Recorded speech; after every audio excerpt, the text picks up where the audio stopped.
నమస్తే తెలుగు రాజ్యం స్వాగతం. నేను సంధ్య. ఏపీ మాజీ ముఖ్యమంత్రి వైసీపీ అధినేత జగన్మోహన్ రెడ్డి విదేశాలకు వెళ్ళిన సంగతి అందరికీ తెలిసిందే కదా.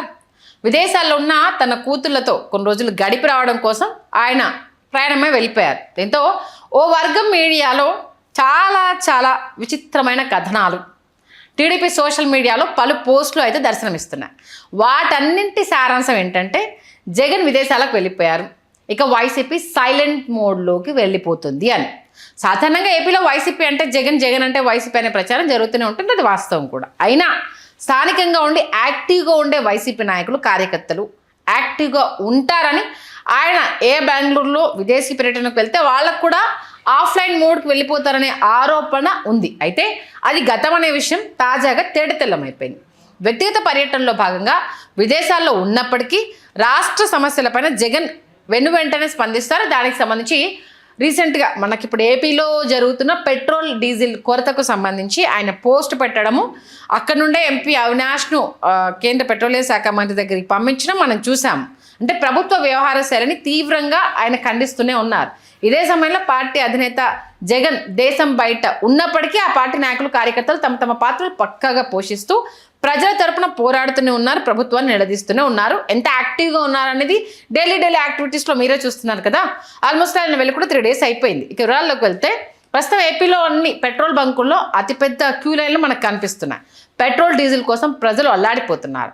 పంట చేతికొస్తున్న ఆనందంలో ఉన్న రైతులు అవి కోసే కోత యంత్రాలకు డీజిల్ అందుబాటులో లేకపోవడంతో చాలా కలవరపడుతున్నారు, ఆందోళన చెందుతున్నారు. చెరువులోని రొయ్యలు ఇప్పుడు పెరుగుతున్న వేళ వాటికి ఆక్సిజన్ అందించేందుకు ఏరియేటర్లను ఉపయోగించాల్సి ఉంటుంది. ఈ తాజా సిచ్యువేషన్స్తో ఆక్వా రైతులు కూడా టెన్షన్ పడిపోతున్నారు. రాష్ట్రంలో ఎప్పుడూ లేని సమస్య చుట్టుముట్టడంతో ఒక్కసారిగా తీవ్ర ఆందోళనలు వినిపిస్తున్నాయి, భయపడుతున్నారు. సరిగ్గా ఈ సమయంలోనే వైసీపీ అధినేత జగన్ విదేశాలకు వెళ్ళిపోయారు. దీంతో తమ తరపున ఎవరు పోరాడతారు, తమ తరపున ప్రభుత్వాన్ని ఎవరు నిలదీస్తారు, తమ బాధలను ఎవరు అర్థం చేసుకుంటారనే ఆలోచన ప్రజల్లో వ్యక్తమవుతుంది అంటున్నారు.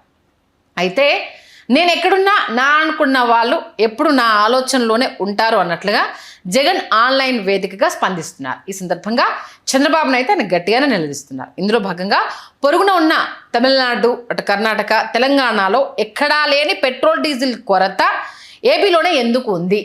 సరఫరాలో సంక్షోభం లేదు, కానీ ఏపీలో మాత్రం డీలర్లు కూటమి నాయకులతో కలిసి కుమ్మక్కవడంతో పెట్రోల్ డీజిల్ కొరత ఏర్పడిందంటూ జగన్ విమర్శించారు. 5 రాష్ట్రాల ఎన్నికలు పూర్తి కాగానే ధరలు పెంచుతారని డీలర్లు భావిస్తున్నారు. దీంతో పెట్రోల్ డీజిల్ని బ్లాక్ చేస్తున్నారని, వారితో కూటమి నాయకులు జత కట్టారని, అంతా కలిసి దోపిడీకి సిద్ధమయ్యారని, పైకి మాత్రం సరఫరా మరింత తగ్గుతుందన్న భయంతోనే వాహనదారులు పెద్ద ఎత్తున పెట్రోల్ డీజిల్ కొనుగోలు చేస్తున్నందువల్ల కొరత ఏర్పడుతుందంటూ కుంటి సాకులు చెప్తున్నారని మండిపడ్డారు.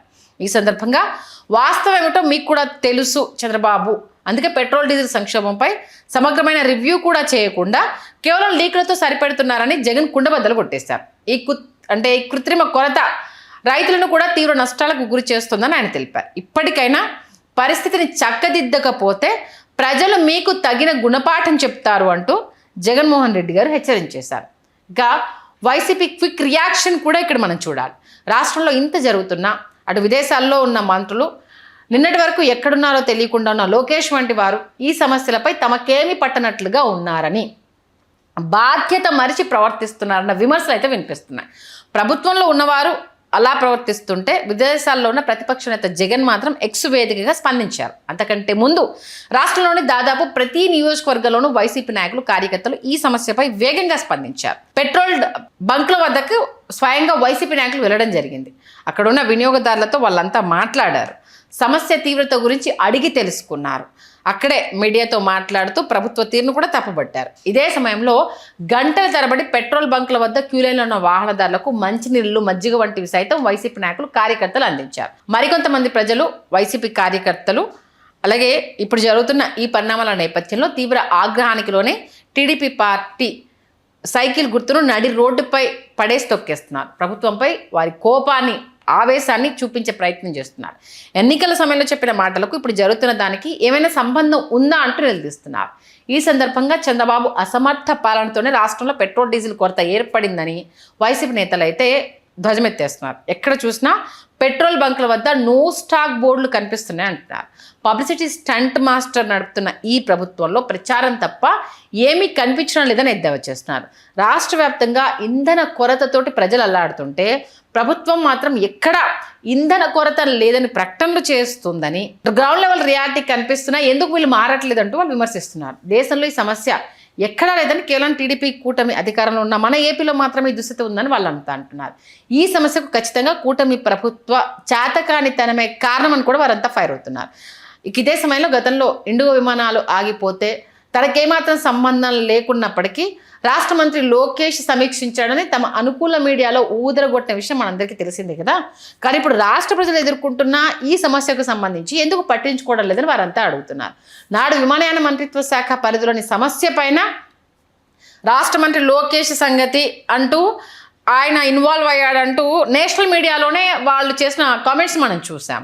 మరి రాష్ట్ర సమస్య ఇంత తీవ్రతరంగా ఉన్నప్పుడు ఎందుకు మౌనంగా ఉన్నారంటూ నిలదీస్తున్నారు. ఇదే క్రమంలో అటు తుఫాన్ సైతం తప్పించానని చెప్పుకునే చంద్రబాబు పక్కనే ఉన్న హెచ్పిసిఎల్ కావచ్చు, ఐఓసిఎల్ నుంచి పెట్రోల్ డీజిల్ తెప్పించలేకపోతున్నారా అంటూ కూడా ఎద్దేవా చేస్తున్నారు.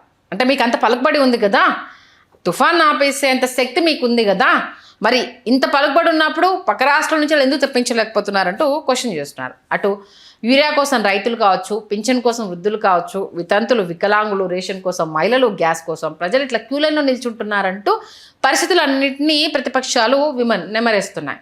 అంటే ఆ క్యూల సమీపానికి చంద్రబాబు లోకేష్లు వెళ్తే ప్రజలు వీరి పాలనలో ఎంత నరకం అనుభవిస్తున్నారో తెలుస్తుంది మీకు అంటూ వాళ్ళు అంటున్నారు. వాళ్ళు ఏ విధంగా బూతులు తిడుతున్నారనేది కూడా మీకే ప్రత్యక్షంగా వినిపిస్తుందని చెప్తున్నారు. ఏది ఏమైనా జగన్ విదేశీ పర్యటనలకు వెళ్ళడంతో రాష్ట్రంలో వైసీపీ సైలెంట్ మోడ్లోకి వెళ్ళిపోతుందంటూ వాళ్ళు ఎంత సంబరపడ్డారో ఆ గ్రౌండ్ లెవెల్ రియాలిటీ అందుకు విరుద్ధంగా అయితే ఉంది. ఓ వర్గం టీడీపీ, అటు టీడీపీ సోషల్ మీడియా జనాలు అంటే ఇంకా మమ్మల్ని క్వశ్చన్ చేయడానికి ఎవరు లేరనుకున్నట్టు వాళ్ళు సైలెంట్ అయిపోతే, ఆవల ఉన్నప్పటికీ జగన్ ఆన్లైన్ వేదికగా స్పందించడం, తాజా పరిణామాలపై చంద్రబాబు నిలదీస్తూ అల్టిమేటం జారీ చేశారు. ఈ నేపథ్యంలో వైసీపీ నాయకులు, కార్యకర్తలు కూడా స్పీడ్గా రియాక్ట్ అవుతున్నారు. ఇక రాష్ట్రంలోని దాదాపు ప్రతి నియోజకవర్గంలో వైసీపీ నేతలు, కార్యకర్తలు రోడ్లపైకి వచ్చి నిరసనలు తెలుపుతున్నారు. ప్రభుత్వాన్ని మొద్దు నిద్ర నుంచి లేపే ప్రయత్నాలు వాళ్ళు చేస్తున్నారు. మరోవైపు పెట్రోల్ బంకుల వద్ద ఎండలో క్యూలో నిల్చుంటున్న వాళ్లకు తమ వంతుగా సాయాన్ని అయితే అందిస్తున్నారు. YCP not in silent mode, always an active mode for people అనే కామెంట్లు చేస్తున్నారు సోషల్ మీడియాలో జనాలు. మొత్తానికి అధినేత లేకపోయినా అక్కడుండి మాకు దిశానిర్దేశం చేస్తున్నారు. ప్రజల సమస్యలను అడ్రస్ చేస్తూ మేము వాటికి సంబంధించి ప్రభుత్వాన్ని నిలదీస్తాము, ప్రజల పక్షాన ఉంటాము అన్న సంకేతాలను అయితే ఇవ్వడం జరుగుతుంది. చూద్దాం మరి కూటమి ప్రభుత్వం ఎలా రియాక్ట్ అవుతుంది అనేది.